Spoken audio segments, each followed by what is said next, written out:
The don'ts of case taking हमारा next topic है कि क्या क्या चीज़ों को हमें अवॉइड करना है जब भी हम एक होम्योपैथिकली केस टेकिंग करते हैं।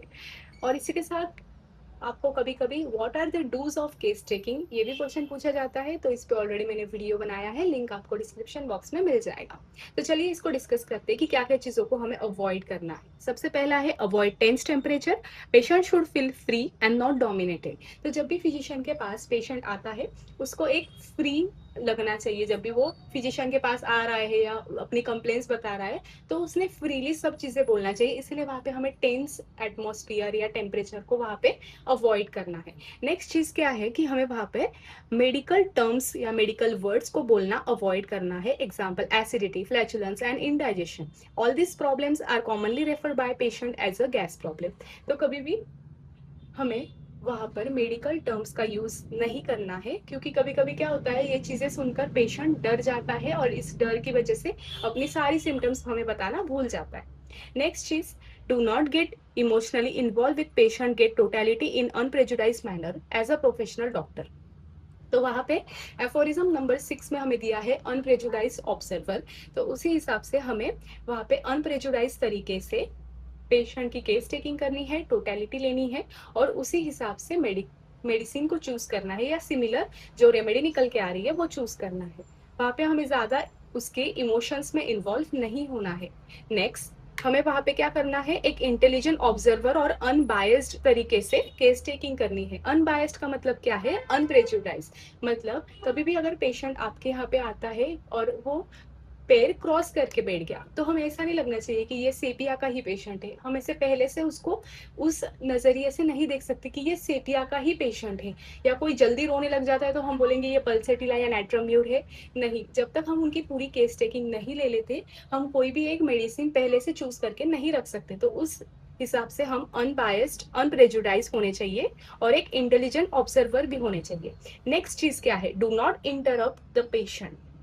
कभी भी पेशेंट जब अपनी सिम्टम्स को नैरेट करता है, अपनी प्रॉब्लम्स बताता है, तो एफोरिज्म 84 में दिया है कि हमें कभी भी उन्हें इंटरप्ट नहीं करना है, क्योंकि वो जो बोलने वाले हैं या तो वो भूल जाते हैं या फिर कुछ वो छोड़ के कुछ और ही चीजें बताने लग जाते हैं। तो उनको हमें कभी भी इंटरप्ट नहीं करना है जब भी वो अपने सिम्टम्स बता रहे हो। अगली चीज है, no leading questions should be asked. Example, instead of asking do you like sweet, ask them do you what do you prefer in the diet. तो कभी भी हमें ऐसा डायरेक्ट सवाल नहीं पूछना है कि क्या आपको मीठा पसंद है, हम ऐसा पूछेंगे कि आपको खाने में क्या पसंद है। तो हमें इस चीज से सही से सारे सिम्टम मिल सकते हैं अगर हम ये चीजों को फॉलो करें तो। This leading questions are also known as suggestive questions, direct questions, multiple choice and hinting questions. तो वहाँ पे हमें डायरेक्टली कभी भी ऐसे लीडिंग क्वेश्चंस नहीं पूछने हैं और ऐसे भी क्वेश्चंस नहीं पूछने हैं कि जिनका जवाब पेशेंट यस या नो में दे दे। You can't rely totally upon the patient. Whatever the patient says may not be true totality of symptom. तो कभी कभी क्या होता है कि totality of symptom हम पूरा रिलाई नहीं कर सकते उसको पाने के लिए पेशेंट के ऊपर, क्योंकि कभी कभी क्या होता है पेशेंट जो है वो किसी दूसरे मेडिसिन या मेडिकेशन के अंदर होता है या फिर कोई नेचुरल डिसीज हो गई हो, उसको सप्रेस किया गया हो कोई लोशन ऑइंटमेंट से, या पहले कोई दूसरी उन्होंने ट्रीटमेंट ली है जिससे ये सारे सिम्टम्स जो है वो पैलिएट या सप्रेस हो गए हैं। इसी के साथ वहाँ पे जो मेडिसिन लिए गए हैं उसका और माइजेमेटिक डिसीज का मिलकर कोई अलग सिम्टम देखने को मिल रहा है। तो वहाँ पे फिजिशियन को सारे माइजम की स्टडी भी सही से आनी चाहिए और ये मेडिसिनल हिस्ट्री जो भी है वो भी पेशेंट से हमें सही से पूछना है। Do not prescribe unless you are sure about the remedy. तो कभी भी हमें क्रोनिक डिसीजेस में हम जब तक पूरी तरह से श्योर ना हो कि यही दवाई देनी है, हमें कभी भी देना नहीं है। केन सर ने बोला है कि अगर आपको नहीं पता या आपको अभी केस समझने में थोड़ा टाइम लगेगा तो टाइम बीइंग के लिए हम उन्हें बेस्ट रेमेडी या second best remedy placebo prescribe कर सकते हैं। तो अनमेडिकेटेड सब्सटेंस जो हमारी सैक्लैक होती है या सैक्रम लैक्टिस होती है वही प्लेसिबो हम पेशेंट को प्रेस्क्राइब कर सकते हैं, ताकि थोड़े दिन हमें मिल जाए तो नेक्स्ट जब वो फॉलोअप के लिए आते हैं तब हम उनकी सारी केस टेकिंग जो हुई थी उस पर से एक अच्छी दवाई या सिमिलिमम ढूंढ के उनको नेक्स्ट बार प्रेस्क्राइब कर दें। नेक्स्ट है, do not ask complex questions और two questions at the same time, otherwise the modalities और सेंसेशन माइट गेट मिक्स। तो कभी भी एक साथ दो क्वेश्चन नहीं पूछने हैं या एक से ज्यादा क्वेश्चन कभी भी नहीं पूछना है, क्योंकि हमें हर एक चीज या हर एक सिम्टम का लोकेशन, सेंसेशन, मोडेलिटी, एग्रेवेशन, एमुलरेशन, तो ये सारी चीज़ें, और अगर पेन है तो पेन का कैरेक्टर कैसा है, बर्निंग है, स्टिचिंग है, ड्राइंग है, तो बहुत सारे ऐसे अलग-अलग टाइप्स के पेन होते हैं। तो कौन-सा पेन किस कैरेक्टर का है, हमें ये सारी चीज़ें जानने के लिए वहाँ पर उनको एक से ज़्यादा सवाल नहीं पूछने हैं।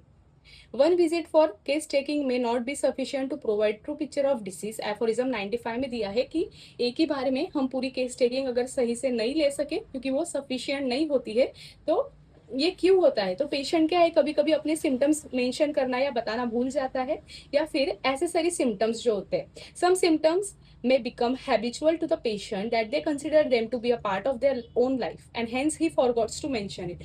तो एसेसरी सिम्टम्स करके जो सिम्टम्स होते हैं वो मेन कंप्लेंट के साथ आते हैं, और उनको ये जो कंप्लेंट्स है वो बहुत टाइम पहले से, या 15-20 साल इतने टाइम पहले से होती है, तो वो उस चीज़ को हमें बताना नहीं समझते और वो उसको ज़्यादा इंपॉर्टेंस भी देते नहीं है, लेकिन हमारे लिए वो जानना ज़्यादा इंपॉर्टेंट होता है। तो जैसे जैसे केस टेकिंग हम लेते हैं हर एक बार, या जब भी पेशेंट हमारे पास फॉलोअप के लिए आता है, तो धीरे धीरे वो अपनी सारी कंप्लेंट्स को बताता है और हमें वो सारी नोट डाउन करनी होती है।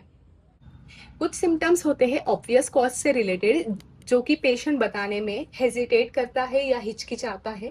तो ये किन चीज़ों से रिलेटेड हो सकता है? तो ये सेक्सुअल हैबिट से, या फिर कोई स्ट्रक्चरल एबनॉर्मेलिटी है, इंडल्जेंस है। तो ये सारी सिम्टम्स जो है वो फिजिशियन के पास में पेशेंट आने के बाद बोलने में थोड़ा हिचकिचाता है। नेक्स्ट चीज़ हमें क्या करना है कि जब भी पेशेंट हमें जो भी सिम्टम बोलता है उसको क्रोनोलॉजिकल ऑर्डर में लिखना है। अब क्रोनोलॉजिकल ऑर्डर का मतलब क्या हुआ कि जो सिम्टम सबसे पहले आया है उसको लिखना है, फिर उसके बाद जो जो सिम्टम आने लगे और जो सबसे आखिरी में आया है उसको लास्ट में लिखना है, क्योंकि इससे हमें हेरिंग सर का जो लॉ है वो समझने में बहुत आसानी होती है। तो हेरिंग सर का लॉ, इस पर भी मैंने ऑलरेडी एक वीडियो बनाया है, डिटेल वीडियो का लिंक आपको डिस्क्रिप्शन बॉक्स में मिल जाएगा। Thank you.